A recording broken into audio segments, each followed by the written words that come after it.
Dear students, welcome to our YouTube channel biology by Deepak Nain. और जैसा कि आप जानते हैं, हम जो एमसीक्यू सीरीज स्टार्ट किए हुए हैं, आज उसका हम चैप्टर 8 है वो डिस्कस करने जा रहे हैं NCERT 12th class biology book से। और इसका हम फर्स्ट पार्ट है वो डिस्कस कर चुके हैं ऑलरेडी, जिसके अंदर हमने फर्स्ट 15 क्वेश्चंस हैं वो डिस्कस किए थे। इसके अलावा कुछ बेसिक सी बातें हैं वो भी ने डिस्कस की थी। इसके अलावा पार्ट सेकंड आज रहेगा, इसके अंदर हम 16 to 30 क्वेश्चंस हैं वो डिस्कस करने जा रहे हैं। इसके अलावा जो पार्ट थर्ड है उसके अंदर हम 45 क्वेश्चन तक डिस्कस करेंगे। और इससे पहले आप फर्स्ट पार्ट है उसको भी अच्छे से समझें, तभी आपको आज के जो सेशन के क्वेश्चन हैं वो बड़े अच्छे ढंग से समझ में आएंगे। तो हम स्टार्ट कर लेते हैं आज के क्वेश्चन नंबर फर्स्ट से। क्वेश्चन और रहेगा टोटल, यदि हम नंबरिंग की बात करें, 16। Many disease can be diagnosed. Diagnosed का मतलब होता है टेस्ट। जब हम टेस्ट करते हैं ना, उसको थोड़ा क्रम में डायग्नोसिस बोला जाता है। तो काफ़ी सारी जो डिजीज का जो टेस्ट किया जाता है वो क्या देख के हम करते हैं, by observing the symptoms in the patient. Patient के अंदर क्या क्या सिम्टम्स होते हैं। और मैक्सिमम डिजीज का तो हमको पता ही तब लगता है जब हम कहीं ना कहीं से हमारे बॉडी ऑर्गन्स हैं वो थोड़ा हम एहसास करवाते हैं कि कोई ना कोई प्रॉब्लम चल रही है। और वो प्रॉब्लम कैसे पता लगती है? सिम्टम्स के जरिए। Which group of symptoms are indicate the of the pneumonia.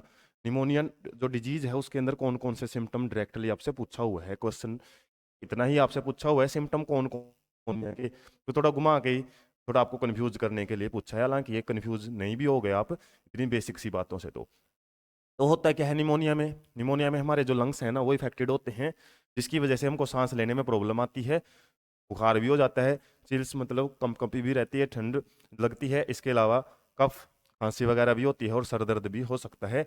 Sir दर्द क्यों होता है? क्योंकि हम बोल सकते हैं improper supply of oxygen. Supply of oxygen pneumonia के पेशेंट में जाहिर सी बात है अच्छे से ऑक्सीजन का डिफ्यूजन नहीं होता, क्योंकि लंग्स के अंदर फ्लूइड है वो फिल हो जाता है। लंग्स अच्छे से वहाँ पे हम बोल सकते हैं डिफ्यूजन का जो प्रोसेस है वो पाते, जिसकी वजह से जाहिर सी बात है ऑक्सीजन की कमी है वो हमारी बॉडी में होगी।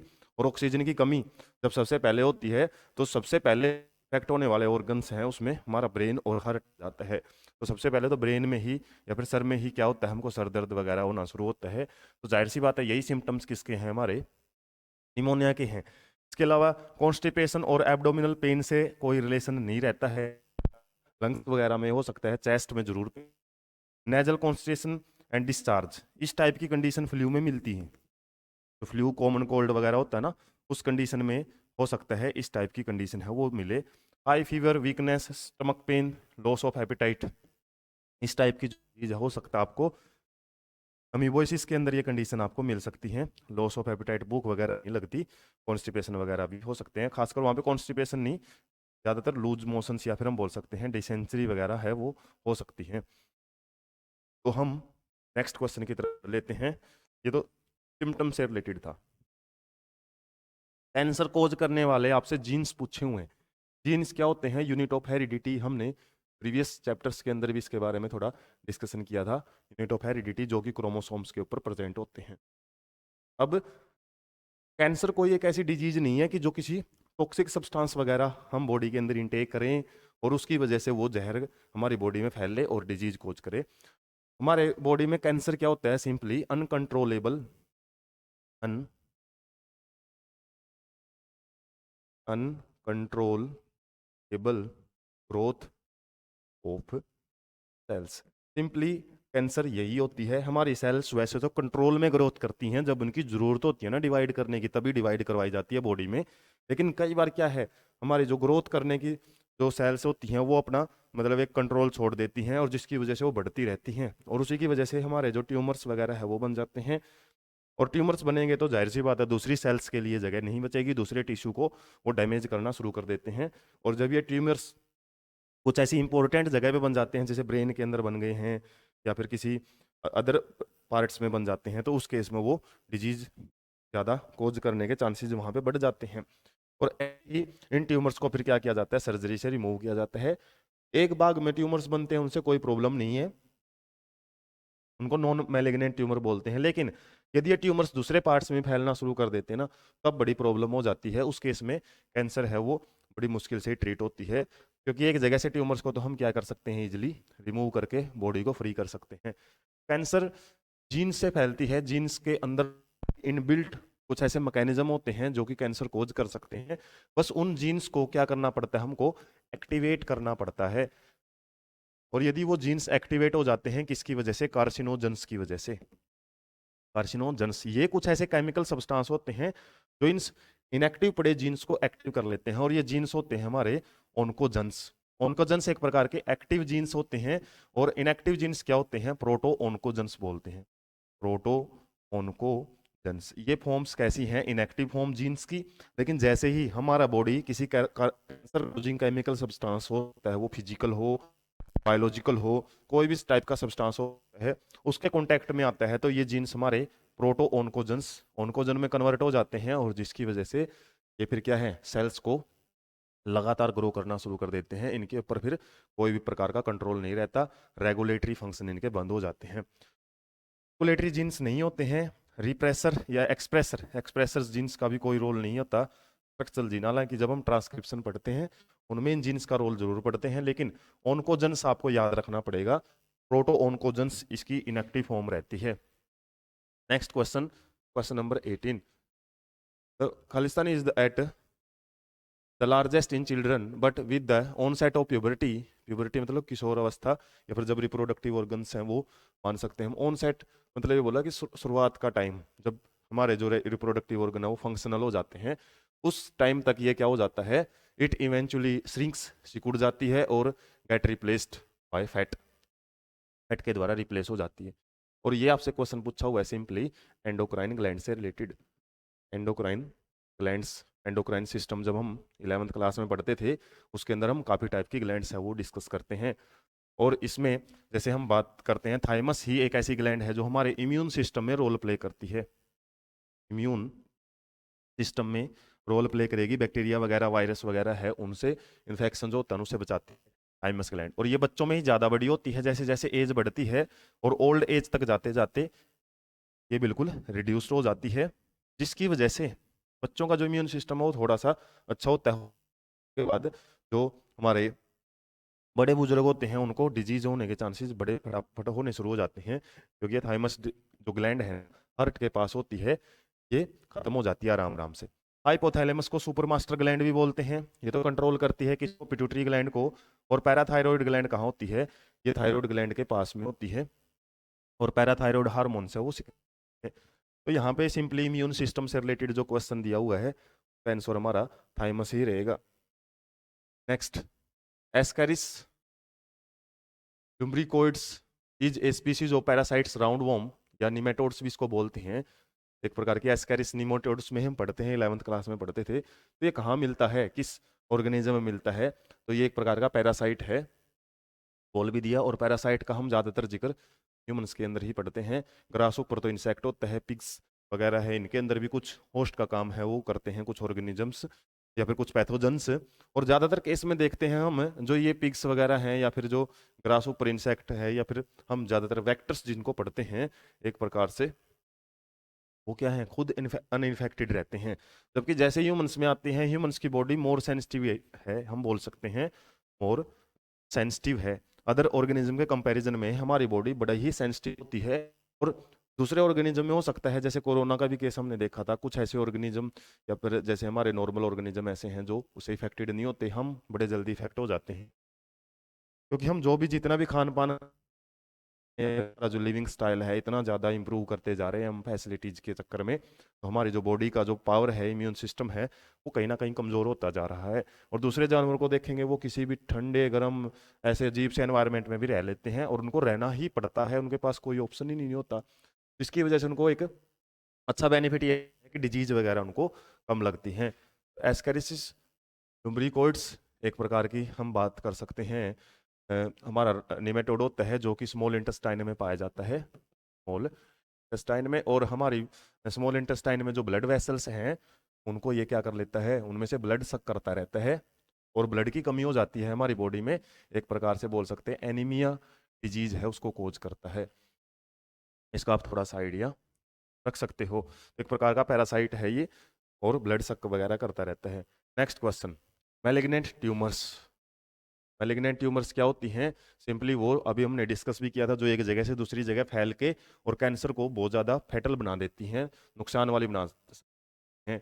इसमें क्या होती है? सेल्स प्रोलिफरेट, प्रोलिफरेट मतलब मल्टीप्लाई, सेल हैं वो सिंपली मल्टीप्लाई करेंगी, ग्रो रैपिडली, बहुत स्पीड से मतलब अपनी संख्या बढ़ाती हैं, and move to other parts. ये सबसे इनकी प्रॉब्लमेटिक कंडीशन होती है, एक पार्ट से दूसरे पार्ट में पहुंच जाती हैं और वहां से नए नए ट्यूमर्स हैं, नई नई गांठें हैं, वो बनाना शुरू कर देती है। इस प्रॉपर्टी को हम क्या बोलते हैं?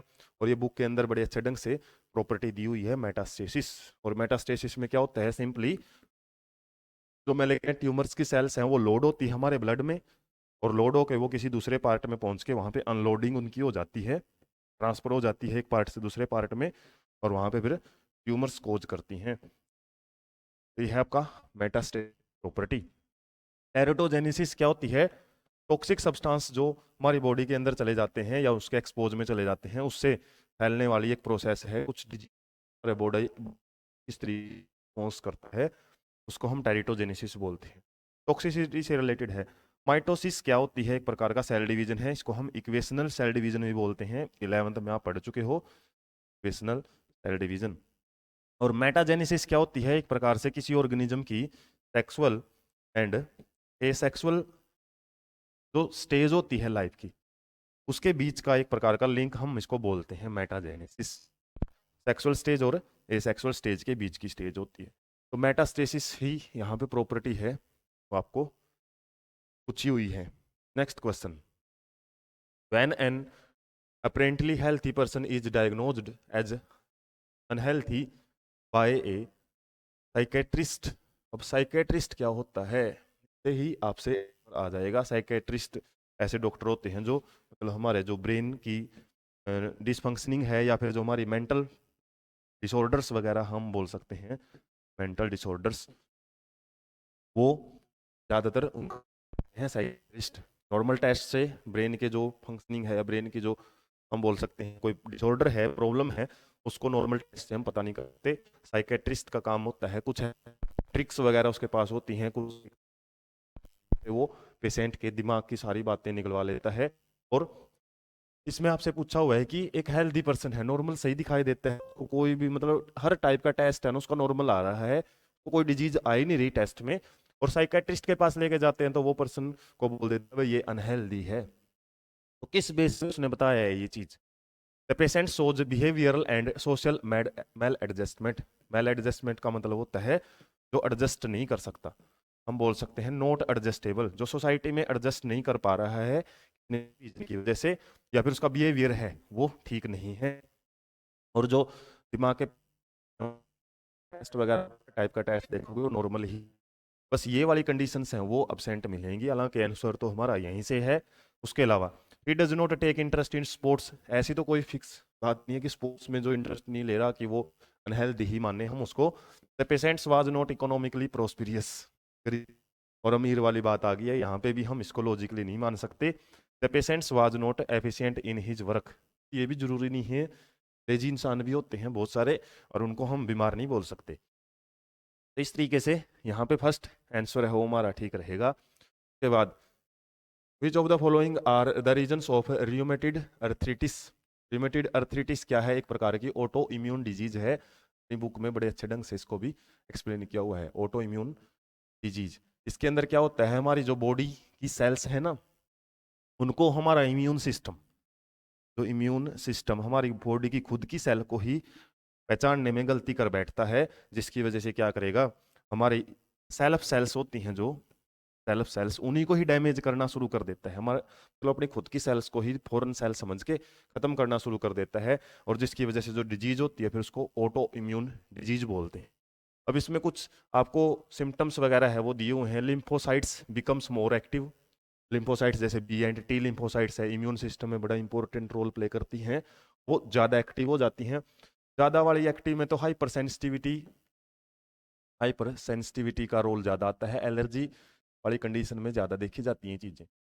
Body attack cell of cells, ये मैंने बता दिया, अपनी खुद की सेल्स को अटैक करना शुरू कर देती है। करेक्ट पूछा है ना, तो करेक्ट में यही आपसे एक तो हमारा ऑप्शन ये आ जाएगा। More antibodies are produced in the body, ज़्यादा एंटीबॉडीज प्रोड्यूस होंगी जरूरत से ज़्यादा। तो जरूरत से ज़्यादा तो एक प्रकार की कैंसर वाली कंडीशन भी मान सकते हैं हम, जरूरी नहीं है, नॉर्मल है जरूरत ही नहीं है, या फिर हम बोल सकते हैं एक प्रकार की एलर्जी वाली भी कंडीशन हो सकती है ज़्यादा कंडीशन में। The ability of differentiate pathogens और foreign molecules from the self cells is lost. मतलब जो डिफरेंशिएट करने की कैपेसिटी है सेल्फ सेल्स को नॉन सेल्फ सेल से या फिर फॉरेन सेल से, वो एबिलिटी हमारा इम्यून सिस्टम खो देता है। ये भी हमारा आंसर यहाँ पे करेक्ट रहेगा। तो सेकंड और फोर्थ यहाँ पे हम देख सकते हैं ए ऑप्शन हमारा करेक्ट रहेगा। तो आपको ऑटो इम्यून डिजीज या फिर रिमेटेड अर्थराइटिस, एक प्रकार का जॉइंट्स में प्रॉब्लम आ जाती है इसमें, जोड़ों में जो हड्डियां जहाँ पे जुड़ी हुई है ना, वहाँ पे घुटनों वगैरह में दर्द है वो रहता है इसमें। और घुटनों में दर्द वैसे तो ओल्ड एज में होता ही है, लेकिन जो से पहले वाली स्टेज में यदि होना शुरू हो जाए तो वो ऑटोइम्यून डिजीज का सिम्टम हो सकता है। Next question, AIDS is caused by acquired immunodeficiency syndrome, इसके द्वारा कॉज होता है ह्यूमन इम्यूनो डेफिशिएंट वायरस की वजह से। Among the following which one is not mode of transmission of HIV। तो HIV की ट्रांसमिशन या एड्स के ट्रांसमिशन से रिलेटेड क्वेश्चन आपसे पूछा हुआ है। तो किससे नहीं फैलता, ये पूछा हुआ आपसे। टेकिंग हैंड्स, हाथ वगैरह मिलाने से, विद इन्फेक्टेड पर्सन, हाथ मिलाएंगे तो क्या होगा, सिंपली ऐसे फैलता नहीं है एड्स। एड्स फैलने का रीजन होता है हमारे जो बॉडी फ्लूइड जब तक एक दूसरे के कांटेक्ट में ना आए तो उसमें बॉडी फ्लूइड में सलाइवा आ जाता है, सलाइवा, इसके अलावा और क्या आ जाती हैं, ब्लड आ सकता है, इसके अलावा हमारा जो सीमन है वो भी आ सकता है। कुछ ऐसे बॉडी फ्लूइड जो एक बॉडी से दूसरी बॉडी में जा के जरिए ही ये ट्रांसपोर्ट हो सकता है। सिंपल फिजिकल कांटेक्ट से हो सकता है, ना हो सेक्सुअल कांटेक्ट से हो सकता है, क्योंकि वहाँ पे सीमन है उसके हम बोल सकते हैं बॉडी टू बॉडी जाने के चांसेस रहते हैं। Transfusion of contamination contaminated blood, मतलब HIV वायरस वाला है और उसको किसी दूसरे पर्सन में हम इंजेक्ट करवा देते हैं उससे, या फिर नीडल्स वगैरह है जो सुइयां वगैरह है उनसे भी फैल सकता है। इससे नहीं फैलता आपसे पूछा हुआ है तो ए ऑप्शन यहाँ पे करेक्ट रहेगा। नेक्स्ट, मैक, एक ड्रग से रिलेटेड आपसे क्वेश्चन पूछा हुआ है और अपनी बुक के अंदर 3 टाइप्स की ड्रग्स की कैटेगरी दी हुई है। एक तो ओपियोइड्स, एक कैनाबियोइड्स और एक है कोका एल्केलॉइड्स। कोका एल्केलॉइड्स, ये अलग अलग कैटेगरीज हैं और इनके नाम इस तरीके से क्यों पड़े हुए हैं। यदि आपसे पूछें, ओपियोइड्स एंड कैनाबियोइड्स तो रिसेप्टर्स के ऊपर बेस्ड है। हमारे ब्रेन के अंदर कुछ रिसेप्टर्स होते हैं जो पार्टिकुलर केमिकल्स के प्रति ही रिस्पॉन्स शो करते हैं। तो ओपोइड रिसेप्टर से बाइंड होने वाले जितनी भी ड्रग्स हैं उनको ओपोइड्स बोलते हैं। कैनाबियोइड्स भी एक टाइप के रिसेप्टर्स होते हैं। कोका एल्केलॉइड्स क्या है, एक एल्केलॉइड्स की कैटेगरी होती है और इस कैटेगरी में जैसे हम केमिस्ट्री में पढ़ते हैं अलग अलग प्रकार के फंक्शनल ग्रुप होते हैं, उसी बेस पे ही यहाँ पे एक प्रकार का फंक्शनल ग्रुप है, उसके बेस पे हमने एक अलग कैटेगरी बनाई हुई है। तो यहाँ पे स्मैक से रिलेटेड आपसे क्वेश्चन पूछा हुआ है और ये किससे आता है, साइंटिफिक नेम आपसे पूछे हुए हैं। और साइंटिफिक नाम लिखने का तरीका ये अच्छा है, जब आप प्रिंटेड फॉर्म में लिखते हो इटैलिक वर्डिंग में होना चाहिए, तिरछे लेटर्स में, और ज़्यादातर हैंड रिटन करते हैं तो इसको अंडरलाइन करना पड़ता है। पेपर सोमनीफेरम, ये भी डायरेक्ट क्वेश्चन है, इसी से एक स्मैक है वो ली जाती है, एक प्रकार का हम बोल सकते हैं ये, आप कन्फर्मेशन वैसे कर लेना। ओपियोइड टाइप का रिसेप्टर होता है जो कि हमारी बॉडी वगैरह का स्टिमुलेंट का काम करता है। काफ़ी सारे जो नशे हम पढ़ते हैं ना तो उसमें इन्हीं में से एक कैटेगरी है, स्मैक वगैरह है, इसके अलावा मोरफिन है और चर्स वगैरह है, काफ़ी सारी आ जाती हैं इसमें कंडीशन। इसके अलावा कैनिबिस स्टाइवा कैनिबोइड है, वो हम ज़्यादातर निकालते हैं। इसके अलावा दतूरा और कोका, कोका से हम बात कर सकते हैं, कोका एल्कोलॉइड्स है उनको निकाला जाता है। तो इस तरीके से आपको इनके एग्जाम्पल्स याद रखने पड़ेंगे और डायरेक्ट क्वेश्चन में आपको एग्जाम्पल से ही काम चलेगा। मैक्स से रिलेटेड क्वेश्चन था ये। Next question, the substance produced by a cell in viral infections that can protect other cells from further infection, एक प्रकार का मैसेंजर का काम करते हैं, कुछ ऐसे केमिकल सिक्रीट करती हैं। एक बार यदि सेल्स है ना हमारी बॉडी की वायरस से इन्फेक्ट हो जाए तो वो क्या करेंगी, आसपास की सेल्स को सिग्नल भेज देती हैं और केमिकल्स की फॉर्म में सिग्नल भेज देती हैं ताकि हमारे आसपास की सेल्स हैं वो इन्फेक्शन से बच सकें, वो इन्फेक्शन उनके अंदर ना हो। तो ये कौन से केमिकल होते हैं, इंटरफेरोन्स नाम के केमिकल्स हैं ये रहते हैं, और ये हमारी बॉडी की इनबिल्ट इम्यूनिटी होती है। हम बोल सकते हैं फॉरेन इम्यूनिटी भी बोल सकते हैं, जन्म से ही हमको मिलती है इस टाइप की जो इंटरफेरोन छोड़ने की कैपेसिटी, या फिर इनको हम बोलते हैं first line of defence. First line of defence भी इनको बोला जाता है। मतलब हमारी बॉडी में जब भी कोई वायरस वगैरह इन्फेक्शन करेगा, सबसे पहले यही लड़ती हैं। और उसके बाद जो भी रिस्पॉन्स है उसको प्राइमरी रिस्पॉन्स बोलते हैं। और दोबारा जब यदि कोई भी इन्फेक्शन उस टाइप का होता है बॉडी में, फिर हमारा सेकेंडरी रिस्पॉन्स एक्टिव होता है। बी एंड टी लिम्फोसाइट्स हैं वो एक्टिव होती हैं। इंटरफेरोन से रिलेटेड आपसे पूछा हुआ है इसमें। इंटरफेरोन ही वो केमिकल सब्सटेंस है जो इन्फेक्टेड सेल्स क्रिएट करती हैं। इसके अलावा हिस्टामिन्स वगैरह होते हैं, ये एलर्जिक रिस्पॉन्स रहता है।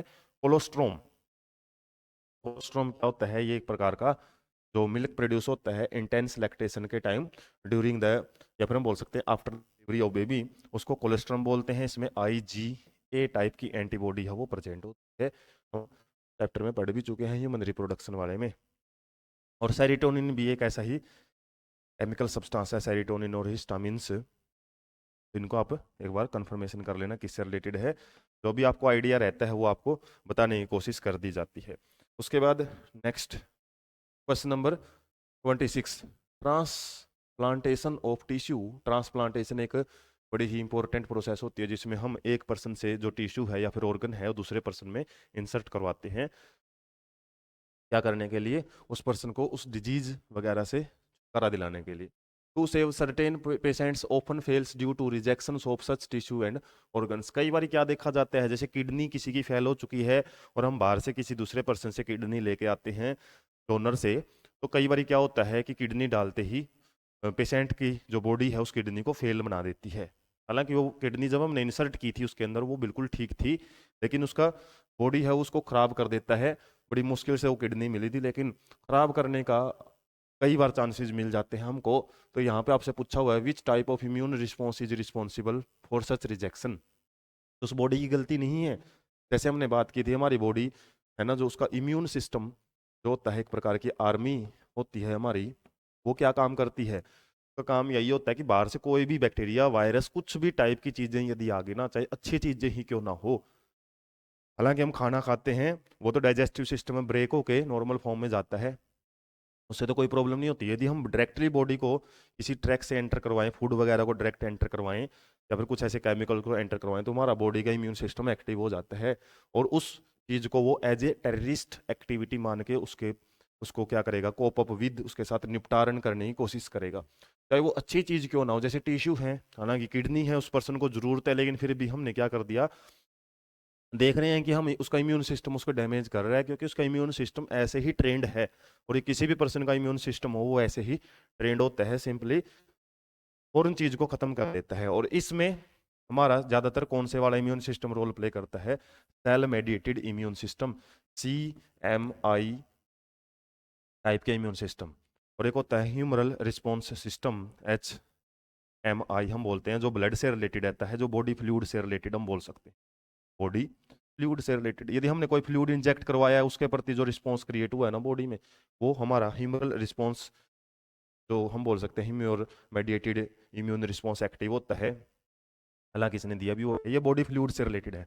Autoimmune response, autoimmune disease cause करता है जब सेल्फ और नॉन सेल्फ को क्या कर सकते हैं हम, हमारी बॉडी के अंदर की ही कुछ सेल्फ सेल्स हैं उन्हीं को फॉरेन सेल्स के रूप में ट्रीट करता है, वो होता है ऑटो इम्यून डिजीज या response.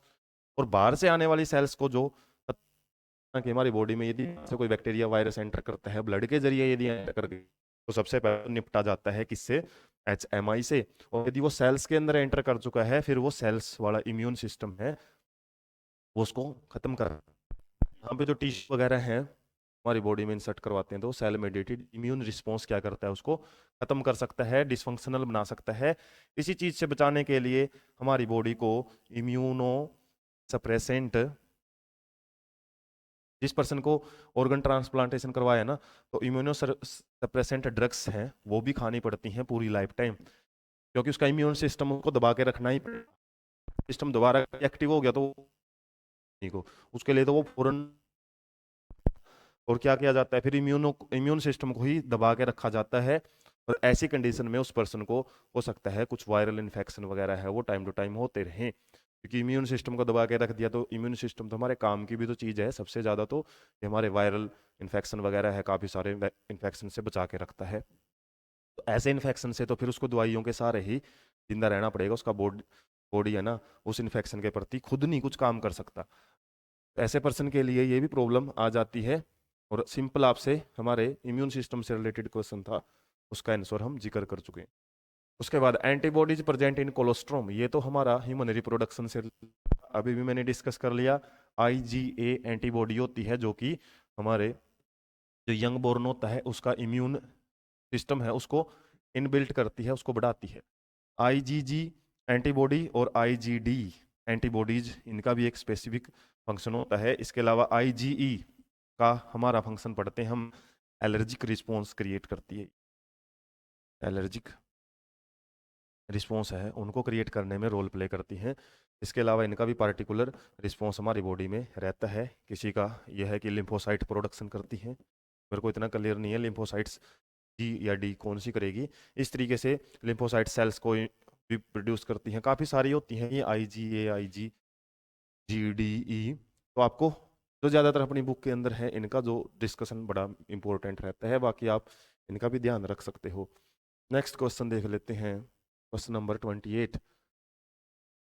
The immune system which comprises, आपसे पूछा है इम्यून सिस्टम क्या होता है, किससे मिलके बनता है। ह्यूमरल और सेल मेडिएटेड इम्यून रिस्पॉन्स से मिलके बनता है। फाइब्रस नाम का कोई इम्यून रिस्पॉन्स नहीं होता। एंटीजन्स और एंटीबॉडीज, एंटीजन्स तो क्या होते हैं, बाहर से आने वाले फॉरेन मटेरियल को एंटीजन बोलते हैं। लिम्फोसाइट्स क्या होती हैं, हमारी लिम्फ के अंदर पाए जाने वाली सेल्स होती हैं। B&T लिम्फोसाइट्स, बी मतलब ये बोन मैरो में हमारी मैच्योर होती हैं, और टी क्या होती हैं, थाइमस के अंदर मैच्योरेशन होती है। और थैमस और बोन मैरो में मैच्योर होने के पास ये लिम्फ वेसल्स या लिम्फ नोड, खासकर लिम्फ नोड्स के अंदर क्या करती हैं, हमारे बैक्टीरिया या वायरस से एक प्रकार से इंटरेक्ट करती हैं। तो लिम्फोसाइट्स तो लिम्फ में पाई जाती हैं, तो यहाँ पे हमारा जो रियल आंसर रहेगा वो cell mediated and humoral response होता है, या फिर इम्यून सिस्टम होते हैं, वही हमारी बॉडी का इम्यून सिस्टम उसको बनाते हैं। के बाद सेकंड लास्ट क्वेश्चन देख लेते हैं, विच of the following is a viral disease, कौन सी एक वायरल डिजीज है वो आपसे पूछा हुआ है। तो फ्लू, इन्फ्लुएंजा, इसको हम फ्लू भी बोलते हैं, तो फ्लू ही हमारा एक वायरल डिजीज है। डिप्थीरिया बैक्टीरियल डिजीज है। लेप्रोसी फिलेरियासिस ये किसकी डिजीज है, एक प्रकार के राउंड वॉर्म से होने वाली डिजीज है। और लेप्रोसी इस टाइप से ये बैक्टीरियल डिजीज में आ जाती है, मान सकते हैं बैक्टीरियल डिजीज है। उसके बाद लास्ट क्वेश्चन रहेगा आज के सेशन का, question number 30। Cell involve in the immune mechanisms are, immune system में कौन कौन सी सेल्स हैं वो इंपॉर्टेंट रोल प्ले करती हैं। एरिथ्रोसाइट्स, ये साइंटिफिक नेम है WBC का, और WBC पे होता है हीमोग्लोबिन, और इसका काम क्या होता है, transport of oxygen, mainly transport of oxygen का काम होता है हीमोग्लोबिन का। लिम्फोसाइट्स अभी डिस्कस किया था, B&T लिम्फोसाइट्स होती हैं जो कि इम्यून उसमें मदद करती हैं। इसके अलावा एसाइनोफिल्स, एसाइनोफिल्स एक प्रकार की एसिडोफिल्स भी इनको बोला जाता है। एसिडोफिल्स, एसिडोफिल्स एंड बेसियोफिल्स, एक बेसोफिल्स भी होती हैं। ये किसके टाइप्स होते हैं, ये ग्रेनुलोसाइट्स के टाइप होते हैं। ग्रेनुलोसाइट्स, और ग्रेनुलोसाइट्स किसके टाइप होते हैं, ये WBC के। ल्यूकोसाइट्स भी हम इनको बोल सकते हैं, ल्यूकोसाइट्स WBC। थ्रोम्बोसाइट्स क्या होती हैं, प्लेटलेट्स को बोला जाता है। प्लेटलेट्स ये क्या करती हैं, ब्लड क्लोटिंग में मदद करती हैं। तो इम्यून सिस्टम से रिलेटेड आपको याद रखना है हमारी क्या होती हैं, वैसे तो एसाइनोफिल्स वगैरह है, WBC भी काम करती है, लेकिन सबसे ज़्यादा इंपॉर्टेंट रोल लिम्फोसाइट्स के अंदर पाई जाने वाली जो, या फिर बोल सकते हैं लिम्फ के अंदर पाई जाने वाली सेल्स हैं, वो इंपॉर्टेंट रोल प्ले करेंगी। और इस तरीके से आप देख सकते हैं हमने आज पार्ट सेकंड है उसके क्वेश्चन 30 सॉल्व कर लिए हैं। इसके फर्दर पार्ट्स में हम, और इस चैप्टर का तो जो हम हमारा लास्ट पार्ट रहेगा उसमें हम बचे हुए 45 क्वेश्चन तक सॉल्व करेंगे। तरीके से इसका भी एक ओवरव्यू आपकी नज़रों में रहेगा, और बाकी आपको क्वेश्चंस को अप्रोच करने के जो ट्रिक्स या टिप्स बताई जाती हैं उन्हीं के लिए ये सीरीज स्टार्ट की हुई है। तो ऐसे ही इंटरेस्टिंग सेशन के लिए चैनल को सब्सक्राइब करें, वीडियो को ज़्यादा से ज़्यादा शेयर करें। Thank you so much.